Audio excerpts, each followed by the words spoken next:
Hello, good morning, जोहार। मैं संजय और आप देख रहे हैं न्यूज़ झारखंड। चलिए जानते हैं आज के मुख्य 25 बड़ी खबरों को। मध्याह्न भोजन प्राधिकरण ने साप्ताहिक मेन्यू में किया बदलाव। स्कूलों में एमडीएम का बदला मेन्यू, जाने किस दिन क्या मिलेगा। अब स्कूलों में बदले हुए मेन्यू के तहत स्कूली बच्चों को मध्याह्न भोजन दिया जाएगा। स्कूली शिक्षा एवं साक्षरता विभाग की ओर से इससे संबंधित चिट्ठी जारी की गई है, जिसमें बताया गया है कि प्रधानमंत्री पोषण शक्ति निर्माण योजना के तहत साप्ताहिक मेन्यू में आंशिक बदलाव किया गया है। यह बदलाव तत्काल प्रभाव से लागू हो जाएगा। इस मेन्यू का पालन सभी को करना है। बदले मेन्यू से संबंधित आदेश सभी जिले के उपायुक्त, विकास आयुक्त और जिला शिक्षा पदाधिकारी को भेजा गया है।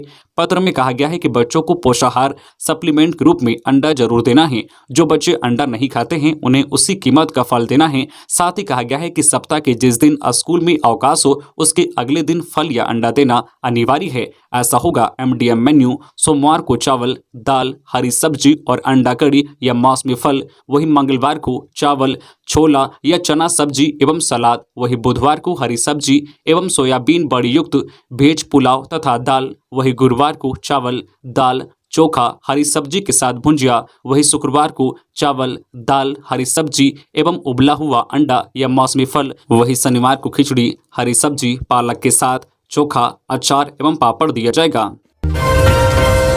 सीएम हेमंत सोरेन आज कोडरमा से करेंगे खतियानी जोहार यात्रा के दूसरे चरण की शुरुआत। पुनर्जीवित होगा ढिबरा उद्योग।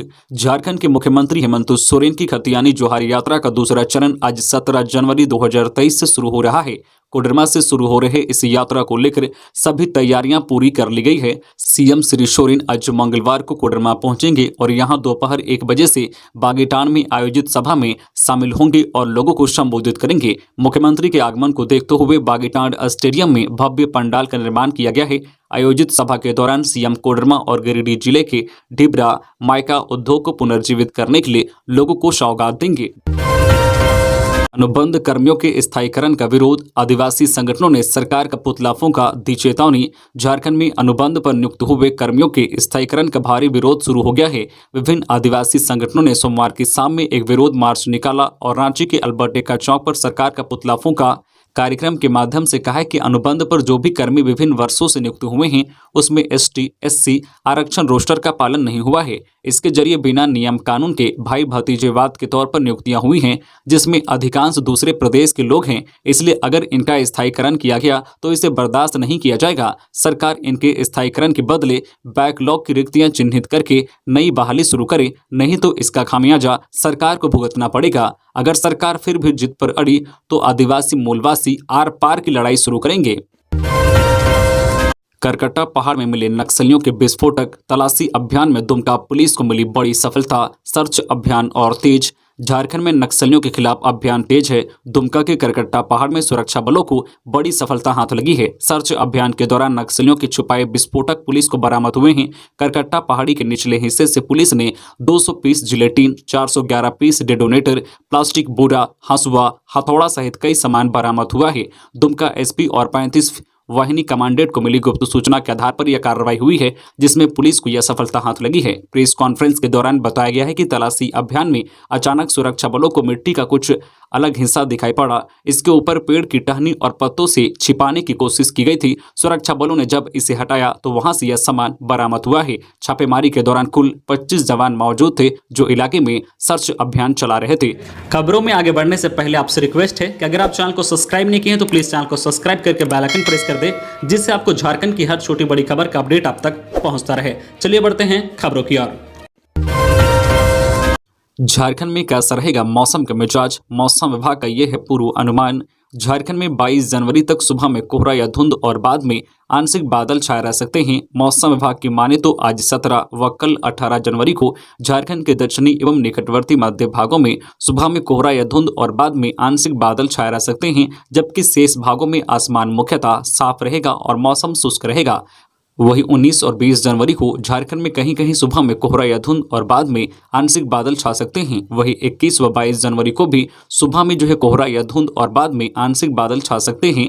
पिछले 24 घंटे में झारखंड का मौसम शुष्क रहा। राज्य में कहीं कहीं हल्के से मध्यम दर्जे का कोहरा छाया रहा। सबसे अधिक उच्चतम तापमान 28.1 डिग्री सेल्सियस जमशेदपुर में दर्ज किया गया, जबकि सबसे न्यूनतम तापमान खूंटी में 3 डिग्री सेल्सियस रिकॉर्ड किया गया।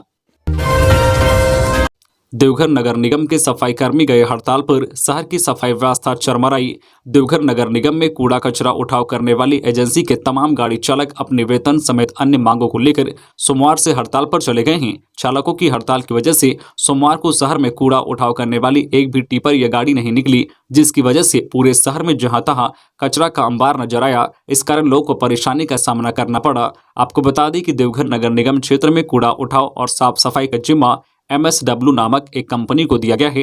हड़ताली गाड़ी चालकों का आरोप है कि कंपनी लगातार वादा खिलाफी कर रही है। समझौता बैठक के 50 दिन बीत गए, लेकिन उनके वेतन का भुगतान अब तक नहीं हुआ। इसके अलावा PF, ESI और बढ़ी हुई तनख्वाह को लेकर जो वार्ता हुई थी, उस पर भी कंपनी ने अमल नहीं की और लगातार वादा खिलाफी करती चली जा रही है।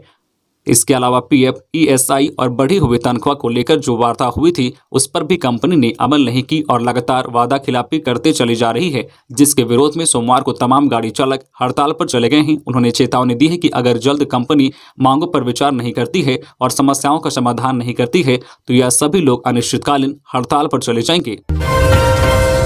रामगढ़ विधानसभा उपचुनाव की सुगबुगाहट तेज, आजसू सुप्रीमो ने प्रखंडवार प्रभारी किया नियुक्त। झारखंड की रामगढ़ विधानसभा में उपचुनाव की सुगबुगाहट तेज होने लगी है। हालांकि अभी चुनाव की तारीख की घोषणा नहीं हुई है, इसके बावजूद विभिन्न राजनीतिक पार्टियां अभी से तैयारी शुरू कर दी है। आजसू प्रमुख सुदेश कुमार महतो के निर्देशानुसार रामगढ़ विधानसभा उपचुनाव को लेकर प्रखंडवार प्रभारियों की नियुक्ति की गई है। इसको लेकर आजसू पार्टी के केंद्रीय मुख्य प्रवक्ता डॉक्टर देवशरण भगत ने कहा है कि गांव एवं वार्ड स्तर के कार्यकर्ताओं की टीम और मजबूत करने तथा सदस्यता अभियान की गति को और तेज करने के उद्देश्य के साथ रामगढ़ के प्रत्येक ब्लॉक के प्रभारियों की नियुक्ति की गई है। उन्होंने कहा है कि सभी प्रभारी उपचुनाव की तैयारियों को लेकर ग्राम संवाद करेंगे।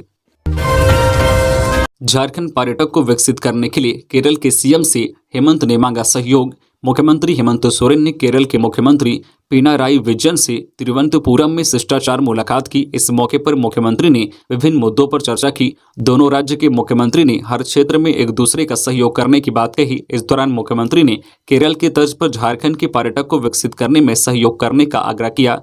केरल के पर्यटक सचिव KS श्रीनिवास ने CM हेमंत सोरेन के समक्ष केरल के पर्यटक को लेकर प्रेजेंटेशन दिया। इस मौके पर पर्यटन मंत्री JPM मोहम्मद रियाज, केरल के मुख्य सचिव डॉक्टर VP जॉय एवं अन्य उपस्थित थे। नेतरहाट घाटी की खाई में फिर गिरी कार, बाल बाल बचे रांची के 5 युवक। झारखंड के पहाड़ों की मल्लिका नेतरहाट घाटी स्थित मिलिट्री मोड़ के पास खाई के नीचे सोमवार की सुबह फिर एक कार गिर गई। कार में 5 युवक सवार थे जो रांची के हेहल पहान टोली से नेतरहाट घूमने जा रहे थे। कार गिरने के बाद कार खाई के एक पेड़ में जा फंसी, जिस कारण 5 युवक की जान बाल बाल बच गई। हालांकि 5 युवकों को हल्की चोट लगी है। प्राथमिक उपचार के बाद सभी युवक सकुशल हैं। अभी भी कार खाई में फंसी हुई है, जिसे निकालने का प्रयास पुलिस के द्वारा किया जा रहा है। बताया जा रहा है कि जब कार खाई में गिरी तो 5 युवक किसी प्रकार कार से निकले और खाई के ऊपर चढ़े। घटना की सूचना के बाद बिशुनपुर थानेदार सदानंद सिंह पहुंचे और घायलों का हालचाल पूछा। नेतरहाट घाटी स्थित मिलिट्री मोड़ से 300 मीटर पहले अनियंत्रित होकर कार लगभग 50 फीट खाई में जा गिरी। हालांकि घटना में कोई हताहत नहीं हुआ है। गाड़ी में सवार सभी लोग सुरक्षित हैं। चंपई सोरेन की तबियत नाजुक, एयरलिफ्ट कर ले जाया गया चेन्नई। झारखंड परिवहन एवं आदिवासी कल्याण मंत्री चंपई सोरेन की अचानक तबियत नाजुक हो गई है। उन्हें एयरलिफ्ट कर चेन्नई ले जाया गया है। सोरेन के साथ उनके बड़े बेटे भी चेन्नई गए हैं। सोरेन पहले भी 2 बार चेन्नई के अस्पताल में एडमिट हो चुके हैं। यह तीसरा मौका है जब उन्हें चेन्नई ले जाया गया है। बता दें कि पिछले कई दिनों से वे बुखार से पीड़ित थे, जिसके बाद उनको TMH में एडमिट कराया गया था। वैसे मंत्री चंपई सोरेन ने खुद कहा था कि अभी मैं पहले से बेहतर महसूस कर रहा हूं, लेकिन अचानक तबियत नाजुक हो गई, जिन्हें बेहतर इलाज के लिए चेन्नई ले जाया गया है। दूसरी ओर मंत्री चंपई सोरेन के बीमार पड़ने के बाद राज्य के मुख्यमंत्री हेमंत सोरेन ने उनका हालचाल जाना है। मुख्यमंत्री ने उनके जल्द स्वस्थ होने की कामना की है। स्वास्थ्य विभाग के अनुबंध कर्मियों का विरोध प्रदर्शन में पुलिस और स्वास्थ्य कर्मियों के बीच धक्का मुक्की। CM से मिलने की मांग पर अड़े कर्मचारी। रांची में स्वास्थ्य विभाग के अनुबंध कर्मियों ने स्थायीकरण की मांग को लेकर विरोध प्रदर्शन किया।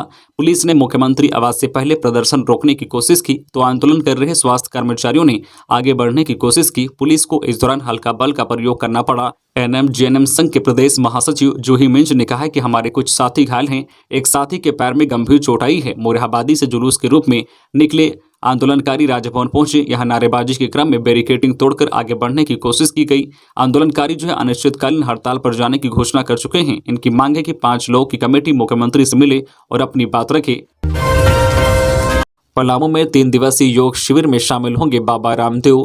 योग ऋषि बाबा रामदेव का 3 दिवसीय योग शिविर पलामू जिला मुख्यालय मेदिनीनगर में 18 मार्च से 20 मार्च 2023 तक होंगे। यह जानकारी पतंजलि के झारखंड राज्य कार्यकारिणी सदस्य सह पलामू जिला प्रभारी राजू रंजन ने दी। सरस्वती पूजा विसर्जन में डीजे बजाने पर होगा जब्त, एसएसपी ने लगाया पूर्ण रूप से प्रतिबंध। सरस्वती पूजा विसर्जन में डीजे बजाने में पूरी तरह से प्रतिबंध रहेगा। विधि व्यवस्था खराब होने का माहौल विसर्जन में डीजे बजाने से होती है। यह बातें निरसा अनुमंडल क्षेत्र मैथन गोगना छठ घाट में जिला पुलिस की मासिक क्राइम मीटिंग में सोमवार को एसएसपी संजीव कुमार ने कही। इस दौरान उन्होंने सभी थाना प्रभारी को पूजा से पहले बैठक कर सभी जो है प्रतिमाओं को समयानुसार तिथि पर मूर्ति विसर्जन करने और विसर्जन के दौरान बजा रहे डीजे को जब्त करने का निर्देश दिया है। साथ ही आगामी गणतंत्र दिवस को लेकर विशेष चर्चा की गई। वहीं एसएसपी ने सभी पदाधिकारियों को अपराध पर नियंत्रण और लंबित मामलों को जल्द से जल्द निष्पादन का निर्देश भी दिया गया। बता दें कि बैठक धनबाद एसएसपी संजीव कुमार की अध्यक्षता में हुई, जिसमें जिला के सभी थाना व ओपी के प्रभारी, 7 जिला के सभी अनुमंडल के डीएसपी मौजूद रहे।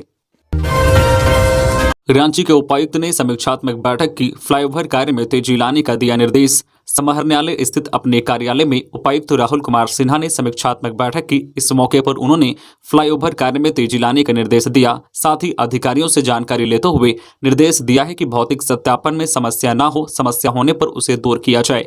बैठक के दौरान उपायुक्त ने NH 23 गुमला पलमा परियोजना में मुआवजा भुगतान की भी समीक्षा की। उपायुक्त द्वारा आवश्यक प्रक्रिया पूरी करते हुए शेष रहितों को जल्द से जल्द मुआवजा भुगतान करने का निर्देश दिया गया। भू अर्जन के उपरांत जानबूझकर उपद्रव करने वालों पर उपायुक्त द्वारा विधिसम्मत कार्रवाई करने का निर्देश दिया गया।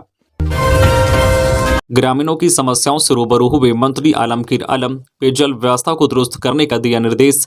राज्य के ग्रामीण विकास मंत्री आलमगीर आलम ने सोमवार को साहिबगंज के बरहरवा प्रखंड क्षेत्र के कई गांवों का भ्रमण किया और लोगों की समस्याओं से रूबरू हुए। ग्रामीणों द्वारा पेयजल एवं अनियमित विद्युत आपूर्ति के मामले को प्रमुखता से मंत्री आलम के समक्ष रखा गया और उसका निदान निकालने की मांग की।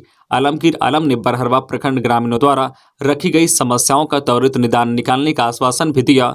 मंत्री तत्काल विधायक निधि से आधा दर्जन कुआं बनाने का निर्देश दिया। मंत्री आलमगीर ने जिले की पेयजल व्यवस्था को दुरुस्त करने, खराब पड़े चापानलों को ठीक कराने एवं जरूरत के मुताबिक ग्रामीण इलाकों में चापाकल अधिष्ठापन करने, अनियमित बिजली आपूर्ति में सुधार लाने का भी निर्देश अधिकारियों को दिया। इस मौके पर आलमगीर आलम ने कहा है कि सभी वर्ग के लोगों को विकास एवं कल्याणकारी योजनाओं से लाभान्वित करने की दिशा में ईमानदारी पूर्वक काम किया जा रहा है। अब ट्रैफिक पुलिस होगी हाईटेक। ब्रीथ एनालाइजर मशीन और लेजर गन खरीदने की तैयारी। झारखंड ट्रैफिक पुलिस अब और भी हाईटेक होने जा रही है। अब ब्रीथ एनालाइजर मशीन और लेजर गन खरीदने जा रही है। इसके तहत 417 ब्रीथ एनालाइजर मशीन के अलावा 190 खुफिया कैमरे और 46 स्पीड लेजर गन की खरीदारी होगी। बताते चले कि वर्तमान में रांची पुलिस CCR से 467 कैमरे की मदद से सर्विलांस का काम कर रही है, जबकि कमांड एंड कंट्रोल रूम के 750 कैमरे कार्यरत हैं, जो जल्द ही पुलिस के सर्विलांस सिस्टम से ऐड हो जाएंगे। ये सभी हाईटेक कैमरे होंगे जिनकी नजरों से बचना अपराधियों के लिए आसान नहीं होगा। वही ट्रैफिक रूल रेगुलेशन की भी प्रॉपर मॉनिटरिंग हो सकेगी। सड़क पर शराब पीकर वाहन चलाते हुए कोई चालक मिलेगा तो अब उसकी शराब पीने की मात्रा चेक करके निकाली जाने वाली जो है रसीद के साथ उसका फोटो भी आएगा। इससे कोई भी चालक यह नहीं कह सकता है कि उसको चेक किए बिना रसीद निकाली गई है। ट्रैफिक पुलिस के अनुसार यदि 100 ml से अधिक मात्रा में शराब पी हुई होगी तो उसे सड़क पर नहीं चलने दिया जाएगा और हिरासत में लेकर केस दर्ज किया जाएगा। सड़क सुरक्षा सप्ताह के तहत ग्रामीण और युवाओं को किया जाएगा जागरूक। बंधु तिर्की आम लोग के प्रति अपनी जिम्मेदारी का परिचय देते हुए लापुंग इंटर महाविद्यालय द्वारा लापुंग क्षेत्र में व्यापक स्तर पर सड़क सुरक्षा अभियान चलाया जाएगा, जिसमें ग्रामीणों के साथ साथ युवाओं को भी सड़क सुरक्षा के प्रति जागरूक किया जाएगा। ये बातें झारखंड प्रदेश कांग्रेस कमेटी के कार्यकारी अध्यक्ष बंधु तिर्की ने सोमवार को लापुंग इंटर महाविद्यालय में कॉलेज प्रबंधन समिति की बैठक में कही है। उन्होंने कहा है कि ग्रामीणों और युवाओं को सड़क सुरक्षा के नियमों का पालन करने के लिए उत्प्रेरित किया जाएगा। बंधु तिर्की ने कहा है कि झारखंड में हर रोज सड़क सुरक्षा के प्रति लापरवाही बरतने और गलत तरीके से ड्राइविंग करने के कारण लोग गंभीर रूप से घायल हो जाते हैं। इतना ही नहीं, कई लोगों की जान भी चली जाती है, जो हमारे लिए काफी दुख की बात है। वही उन्होंने कहा है कि सड़क दुर्घटना से लोगों को बचाने के लिए सड़क सुरक्षा सप्ताह के तहत चलाए जा रहे अभियान को व्यापक स्तर पर जागरूक करने के साथ साथ प्रचार प्रसार भी किया जाएगा। आज से शुरू होगी मारांग बुरु बचाओ भारत यात्रा। आदिवासी सिंगल अभियान के राष्ट्रीय अध्यक्ष शालखान मुर्मू करेंगे नेतृत्व। राज्य के सभी पहाड़ों को आदिवासियों को सौंपने की करेंगे बात। गिरिडीह जिले के पारसनाथ पहाड़, जिसे आदिवासी मारांग बुरु कहते हैं, को बचाने सहित आदिवासियों के कई मुद्दों को लेकर आज से मारांग बुरु बचाओ भारत यात्रा की शुरुआत हो रही है। यह यात्रा आज जमशेदपुर से शुरू हो रही है। इस यात्रा का नेतृत्व आदिवासी सिंगल अभियान के राष्ट्रीय अध्यक्ष और पूर्व सांसद शालखान मुर्मू करेंगे। इस यात्रा की विस्तृत प्लानिंग उन्होंने साझा की है। यात्रा के बाबत उन्होंने बताया कि यह यात्रा अपने आप में इतिहास रचेगी। साल 2023 में हम लोग किसी भी सूरत में सरना धर्म कोड को लागू करा ही लेंगे। इसके साथ ही आदिवासियों के भविष्य को लेकर जो भी बेहतर होगा इसे हम लोग कराएंगे। मारांग बुरु बचाओ भारत यात्रा की शुरुआत आज 17 जनवरी से जमशेदपुर से हो रही है।